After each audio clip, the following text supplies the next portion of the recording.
एक बाप म्हणून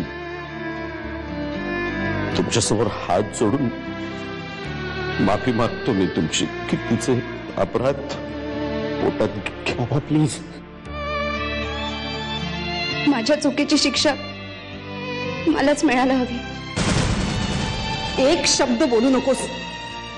नालायक कार्तिक, तुझ्यामुळे झालं हे सगळं. खरं तर तुला घरात घेतलं ना, तीच चूक झाली आमची. त्या जेलमध्ये सडू द्यायला हवं होतं तुला. येतो मी. थांबा.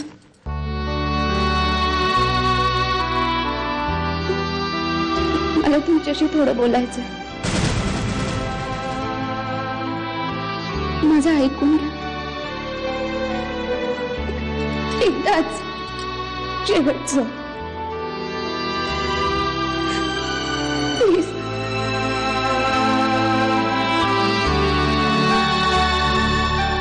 तुम्ही म्हणाल ना मी तसं वागेन, तसं करीन. पण प्लीज मला माफ करा. मला माफ करा.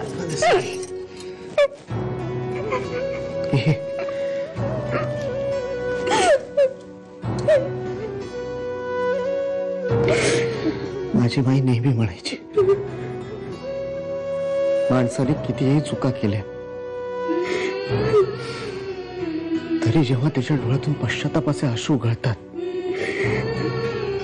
तेव्हा त्याने केलेल्या चुका, त्याने केलेले सगळे गुन्हे त्या अश्रूंबरोबर वाहून जातात. माणूस जर सारखा चुकतच राहिला तर तो माणूसच चुकीचा असतो. तुम्ही आजवर फक्त चुकत आलात आणि मी तुम्हाला माफ करत गेले.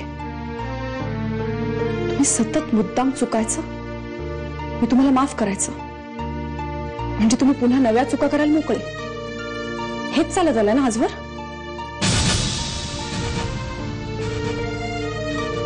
आसावरी, पण आता हे चालणार नाहीये.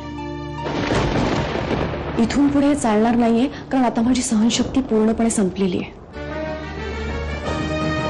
एखाद्या अजिबात गुन्हा न केलेल्या निरपराध माणसाला जेव्हा दुसऱ्याच्या गुन्ह्याची शिक्षा भोगावी लागते तेव्हा त्याला जो मानसिक त्रास होतो ना, तो त्रास भोगते मी गेले कित्येक वर्ष.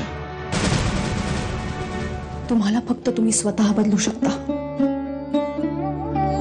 इतर कोणीही नाही.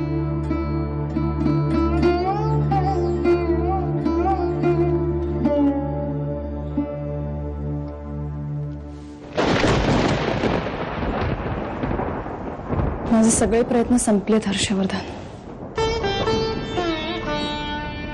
खर तर चुकलेल्या मुलालाही शिक्षा न देणाऱ्या शिक्षकाची मुलगी आहे मी, आणि म्हणूनच हरलेल्या त्यांच्या मुलीला शिक्षाही व्हायलाच हवी. मी तुम्हाला सुधारू शकले नाही, ही माझीच चूक आहे हर्षवर्धन. म्हणूनच शिक्षाही मलाच व्हायला हवी.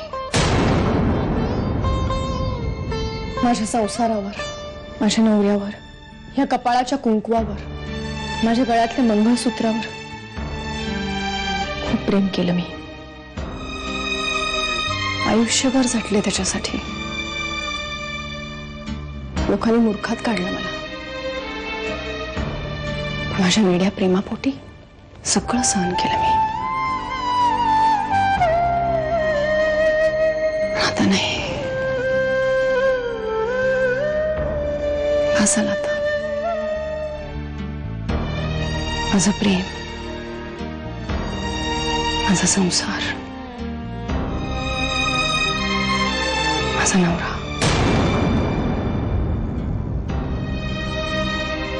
या सगळ्याचा त्याग करणार आहे मी.